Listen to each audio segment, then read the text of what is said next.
Many of us use Facebook as a way to vent our frustration about things we don't like. And although it feels good, it usually achieves nothing. However, a Sydney mum's rant about her local park gained so much attention, it led to the creation of an incredible network of 5 playgrounds that cater to every child, no matter what their disability. And that mum is Caroline Gatt, who joins us right now. Good morning, Caroline. Good morning, how are you? Let's start with the Facebook rant. Why were you ranting and what did you hope to achieve? Well, it was an unexpected Facebook rant, I'll say that much. The local council had put up for public comment a number of designs of a local playground that was being remodelled. And as a mother of a child who has a significant disability, I'd actually stopped looking and in fact stopped going to playgrounds many years ago. So it was surprising to me that I saw this post and I looked at the designs and I thought, you know, none of these are actually inclusive for all children. And it made me initially very upset, but then it made me get kind of angry and cranky about it. So that moment led to the formation of Play for All Australia. And from that point, a number of conversations and policy changes, and then the rest is history, really. So you fired off this Facebook rant, probably expecting that no one would pay any attention. Yes. And someone from the Mayor's office Correct. actually got in contact. Absolutely. In fact, the Mayor himself, Michael Regan, who was the Mayor of Warringah and now the Mayor of Northern Beaches Council, got back to me and said, let's meet up about this. I want to understand more.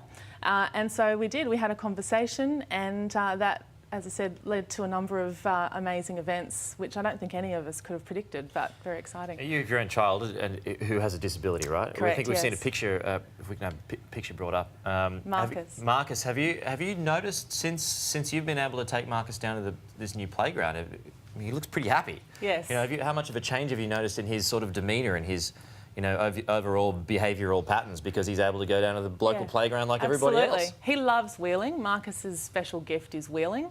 And so for him to move around in a space where there's things to interact with and other children to, you know, be part of, you know, play with, it's been awesome. And that's the point, that you design these spaces for all children in mind. You base them around the needs that all children share. And that's the main point and the main difference that I believe we've brought to this as a solution, which I'm really proud of. You know, mums of kids with special needs are used to having to fight for everything, aren't they? Like, very just true. for things that ordinary parents take for granted. So you have this playground now for your son Marcus. Yes. What is the wider aim?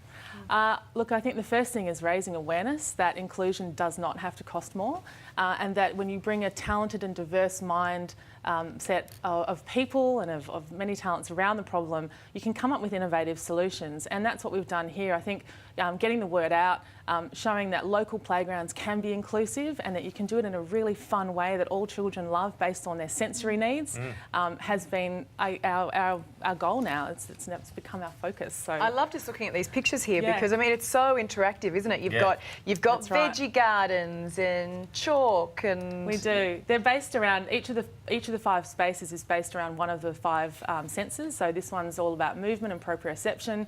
We've got, you know, smell, we've got sound, we've got colour, etc. And that's the point. You know, you base it around the needs of these children. Sensory-based fun. You've got interaction. I mean, have you noticed that kids come up to Marcus and, you know, they're hanging out? Like Marcus has got buddies like everybody else. And that's the thing that I think so many of us take for granted with our children, and that's what all parents want, to feel connection and belonging to their local communities, and that's what all children need and certainly deserve. And so that's our mission, to bring this world of play for all out into our communities. Well, well done you, Caroline. Thank you. It's amazing. You know, the power of, you know, people power is fantastic. But we need people like you to actually stand up and do something. Thank you. And I can see this spreading right across Australia. So thank you very much. Thanks for your time this morning. Thanks for having me on.